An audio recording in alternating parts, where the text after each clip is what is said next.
You already know her. You've known her your whole life. She's the woman who showed up to every school play, every holiday dinner, every crisis that wasn't hers to solve, and she handled all of it without once saying out loud how any of it made her feel.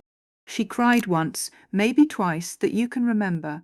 Both times she apologized for it. If you asked her how she was doing, she said fine. Not as a lie exactly, more as a policy. My name is Betty, and I've lived through everything I'm about to tell you. I am one of these women in more ways than I can count, and I've been watching my generation my whole life. What I want to talk about today is something that runs underneath almost every story about boomer women, the psychology of the woman who never talked about her feelings. Not because she didn't have them, because she was taught in ways so consistent and so early that they became invisible, that having feelings was one thing and expressing them was something else entirely. And the second thing was not her job. According to a 2024 survey conducted by the American Psychological Association, adults over 60 are significantly less likely than younger generations to have ever spoken to a therapist, discussed mental health with doctor, or described their emotional state to a friend or family member in specific terms. Among boomer women specifically, 67% reported that they were raised in households where emotional expression was either discouraged or simply not modeled by the adults around them. 67%, 2 out of 3. That is not a personality type, that is a generation. If you were born between 1946 and 1964 and you were raised female in America, you received a very specific set of instructions about emotion, and almost none of them were spoken out loud. They didn't need to be. You watched your mother. You watched how she handled the hard things. She made more food. She cleaned something. She went quieter for a few days and then came back to the surface, and nobody asked where she'd been. You learnt the way children learn everything important, not from what adults said, but from what they did. And what the adults around you did, almost universally, was manage. They did not process, they did not share.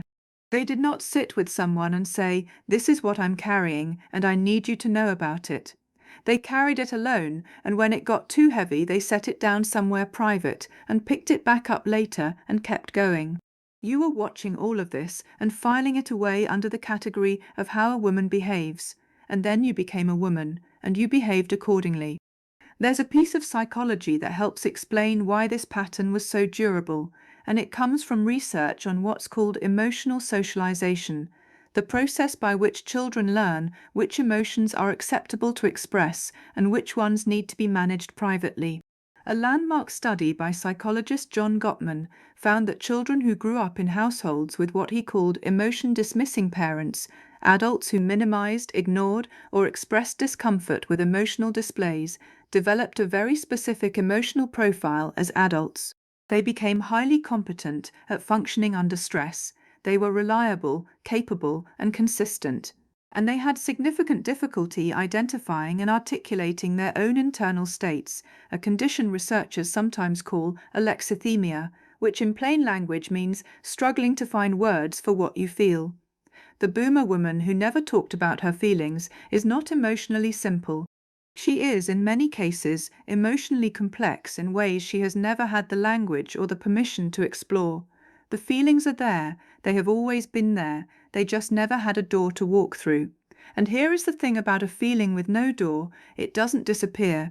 It finds another way out. Sometimes it comes out as physical symptoms. Research published in the journal Psychosomatic Medicine has consistently found links between chronic emotional suppression and elevated rates of cardiovascular issues, autoimmune conditions, and chronic pain, particularly in women. The boomer woman who spent decades absorbing stress without an outlet didn't avoid the cost of that. She paid it in her body, quietly, without connecting the bill to the source. Sometimes it comes out sideways, as irritability about something small that is actually about something large, as a sharpness in the voice that surprises even the person speaking, as a sadness that has no name and no event attached to it, just a weight that settles in around dusk and doesn't lift until morning, and she calls it tiredness because tiredness is an acceptable word and the other word is not. And sometimes it doesn't come out at all, it just stays, compressed and patient and heavy, and she carries it the way she was trained to carry everything, without complaint, without explanation, without ever once asking anyone else to help hold the weight. I want to talk about where this training actually came from, because it didn't come from nowhere. The women who raised the boomer generation, the silent generation, and the greatest generation mothers were themselves shaped by an era that had very little tolerance for female emotional expression that wasn't decorative. Grief was acceptable if it was brief. Sentiment was acceptable at the right moments. But anything that looked like need, real, inconvenient, unresolvable need, was something a good woman handled privately. These mothers weren't withholding out of cruelty, they were passing down the only survival strategy they knew. In the world they grew up in, a woman who fell apart was a woman who failed, so they didn't fall apart, and they raised daughters who didn't fall apart. And those daughters grew up and had daughters of their own, and somewhere in that line something started to shift, but not before the pattern had been laid down so deep it felt like character rather than conditioning. A lot of boomer women have spent the second half of their lives slowly discovering the difference between those two things. There's another group inside this story that almost never gets talked about, and I want to spend a moment with her. The boomer woman who not only didn't express her feelings, she didn't know she had permission to have them. Not the difficult ones, not the inconvenient ones, not the ones that would have required something from someone else. She could feel happy, proud, grateful. Those were fine. But angry, resentful, scared in a way that wasn't quickly resolved, lonely inside a full house.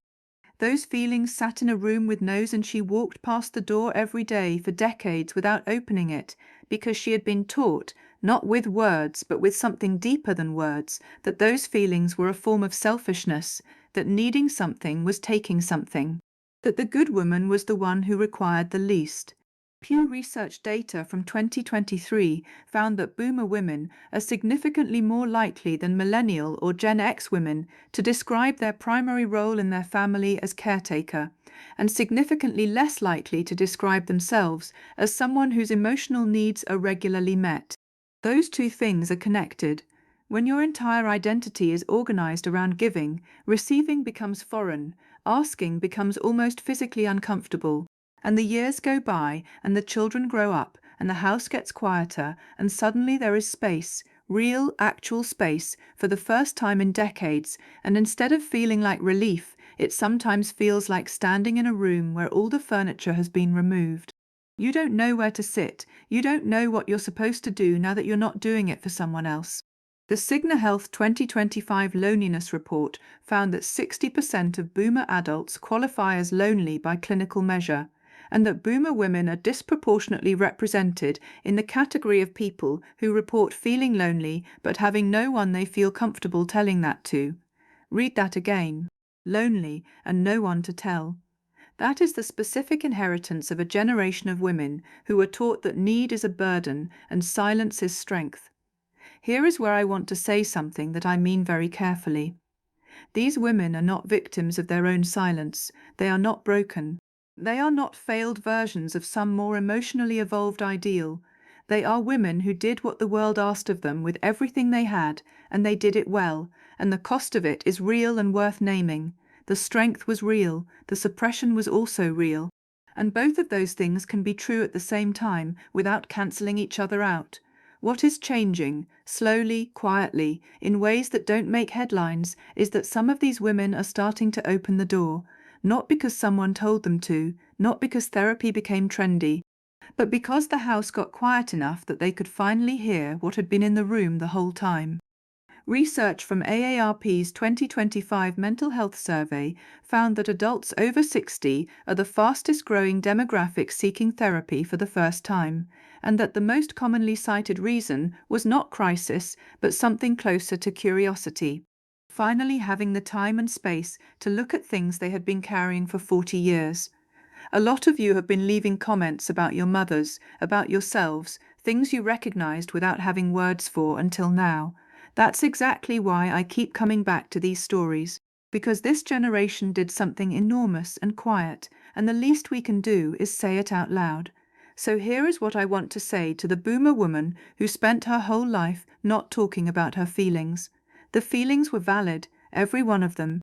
The ones you swallowed, and the ones you redirected, and the ones you named something else because the real name felt like too much.